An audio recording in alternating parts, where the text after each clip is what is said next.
You're crouched in darkness. The stone is cold beneath you, slick with something you hope is water but no isn't. The air smells like copper and unwashed bodies and animal waste from the cages nearby. Somewhere above you, tens of thousands of people are screaming.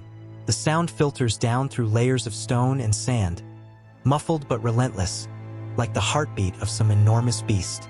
You hear footsteps, heavy, getting closer. The iron lock rattles.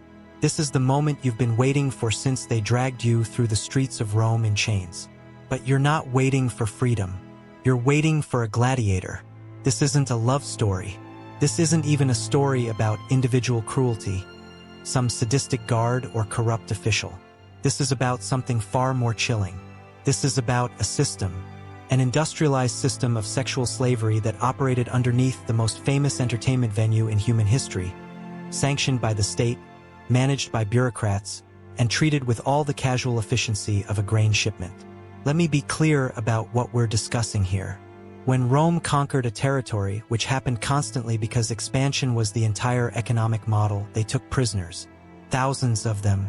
Men, women, children. The men who survived the initial massacre might become gladiators or labor slaves. The children might be sold to households. And the women became something the Romans called premia, prizes, rewards, human inventory to be distributed as payment. Here's where it gets important to understand Roman law. These women weren't people. Not legally. The term the Romans used was res, things, the same word they'd use for a chair or a horse or a sack of grain. When you're classified as res, you have no rights. You can't testify in court. You can't own property. You can't refuse anything. You're not being abused because abuse implies the violation of a person. You're being used because that's what things are for. The Colosseum, which most people know from movies as this grand arena where honor and glory played out under the Mediterranean sun, had a basement. The Romans called it the hypogeum, a massive network of tunnels and chambers 2 stories deep beneath the arena floor. When archaeologists finally excavated it completely, they found something most tourists still don't know about. A series of small rooms along the outer walls. Stone benches built into the walls. Heavy doors with locks on the outside. These weren't storage rooms. These were cells. Specifically, they were cells for female prisoners assigned to gladiators. Think about the architecture for a moment. Someone designed this. An engineer sat down with a wax tablet and calculated the dimensions. How many rooms were needed? How thick the walls should be? Where the locks should go? Some state official approved the budget. Stone masons built it. Carpenters installed the doors. This wasn't a secret. This wasn't hidden. This was infrastructure. This was part of the original blueprints. The system worked like this. After a gladiator won a particularly impressive fight, after he'd killed well or died bravely before being revived by the crowd's mercy, he might be rewarded. Not with money because gladiators were slaves and couldn't own anything. Not with freedom because freeing a valuable fighter made no economic sense. No, he was rewarded with access. Access to the women kept in those cells beneath the arena floor. Women who'd been captured in Germania or Britannia or Dacia or any of the dozens of territories Rome was actively brutalizing. Women whose entire families might have been killed in front of them. Women who'd already survived a forced march to Rome in chains, a public display through the streets, and imprisonment in the dark. Here's the paradox that made this whole system possible. Gladiators were simultaneously the lowest of the low and massive celebrities. They were infamous, literally infamous, which was a legal category denoting social death. They couldn't vote, hold office, or marry citizens. They were considered morally polluted by their profession. Yet they were also rock stars. Their fights were advertised on walls across the city. Women from noble families would supposedly pay fortunes to sleep with famous gladiators. Children had action figures of them, little clay figurines they'd play with. They were both utterly disposable and wildly valuable. This cognitive dissonance was essential. The gladiators had to be slaves so the system could control them completely. But they also had to be aspirational figures so the public would stay invested in the games. And one way you reward a slave who can't actually own anything, who can't be freed without losing their entertainment value, is with temporary privileges, with access to other slaves, with women who have even less power than they do. The math here is straightforward and absolutely horrifying. The Colosseum could host around 50,000 spectators. Games might run for multiple days. Multiple gladiators might earn rewards in a single day of events. And this wasn't just happening at the Colosseum. Every major city in the empire had an amphitheater. Smaller cities had arenas. The gladiatorial system was everywhere Rome was, which means this system of sexual slavery was everywhere Rome was. And it was documented. The Romans loved documentation. They kept records of everything. Lists of gladiators, their wins and losses, their value. Inventories of prisoners, their origin, their allocation. Budget reports for the games including line items for entertainment and rewards, tax receipts, purchasing orders. We have surviving documents that discuss the provision of female prisoners to gladiatorial schools like we discussed the provision of grain to an army garrison. Routine, bureaucratic, boring. This is what I mean about the industrialization of cruelty. We think of historical atrocities as passionate things, driven by individual hatred or madness. But that's not how empires work. Empires run on systems, on forms filled out in triplicate, on officials who show up to work, process their paperwork, approve their requisitions, and go home to dinner. The horror isn't in the exception. The horror is in the rule. The Romans didn't think they were doing anything wrong. That's important to understand. They weren't conflicted about this. They weren't hiding it. In their worldview, this was just sensible resource allocation. You have a population of captive women who are legally objects. You have a population of gladiators who are also legally objects but need to be kept motivated. You put the two together. Problem solved. From their perspective, this was good governance. Efficient. Practical. The kind of thing that separates civilized Romans from the barbarians they were conquering.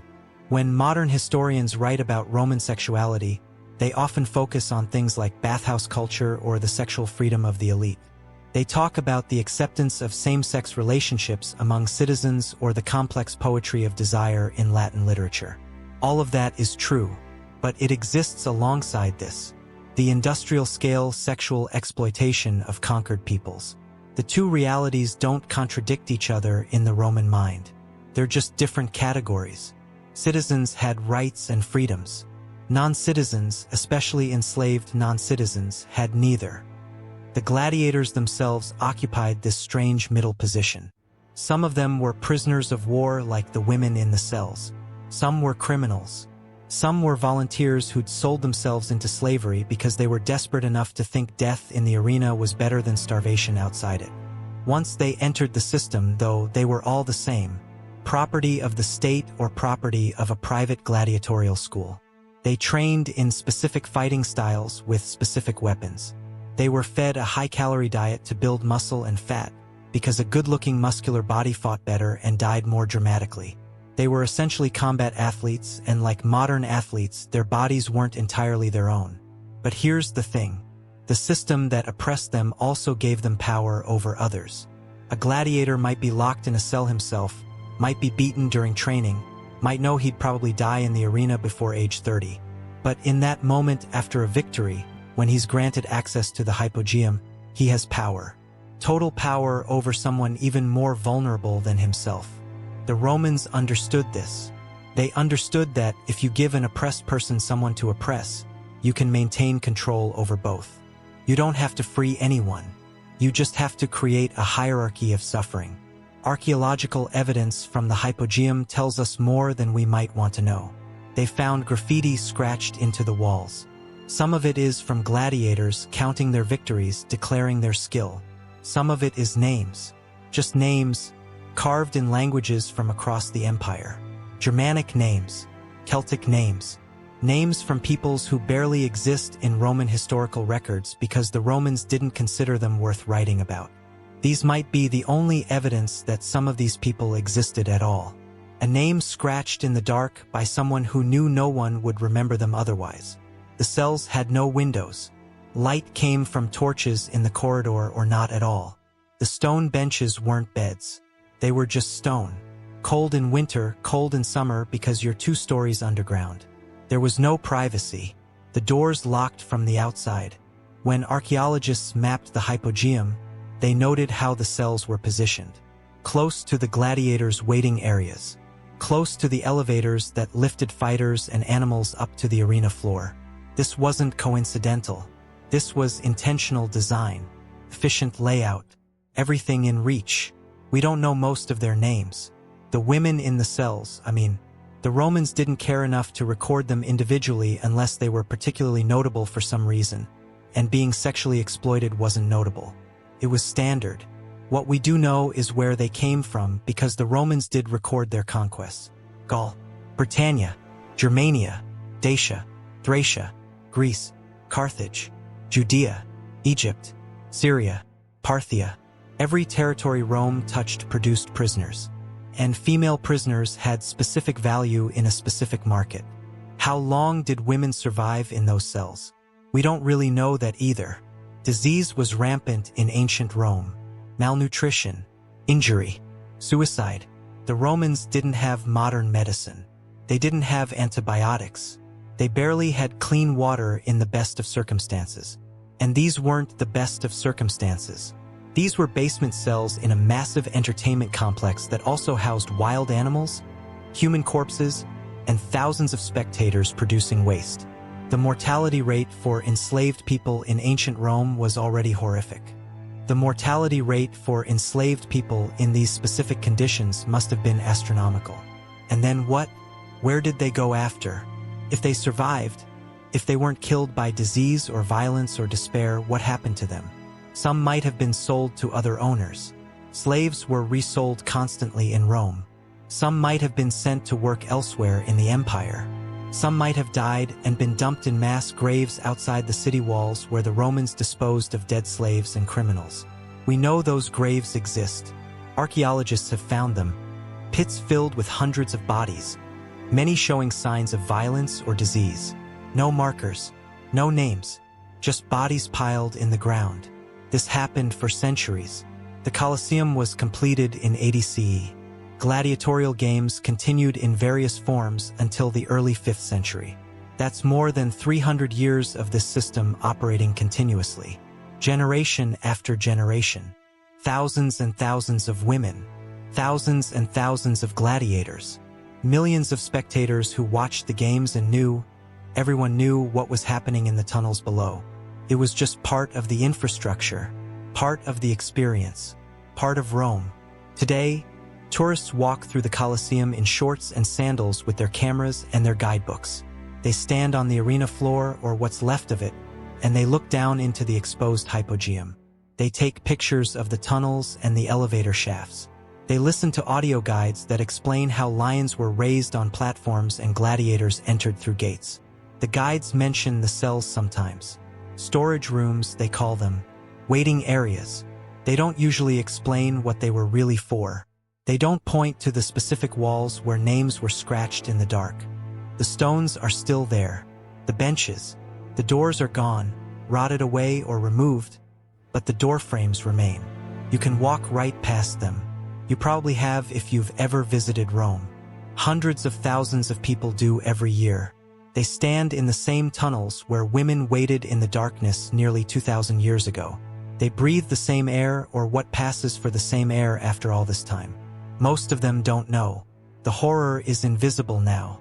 It's just old stone and archaeological features and another stop on the tour. But it happened. For centuries, it happened. Systematically, bureaucratically, with budgets and requisition forms and staff meetings. With engineers who designed cells and masons who built them and guards who locked the doors and officials who approved everything.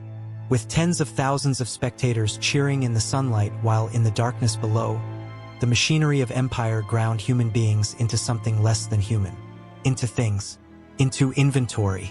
Into just another line item in the vast, efficient, monstrous system that was Rome.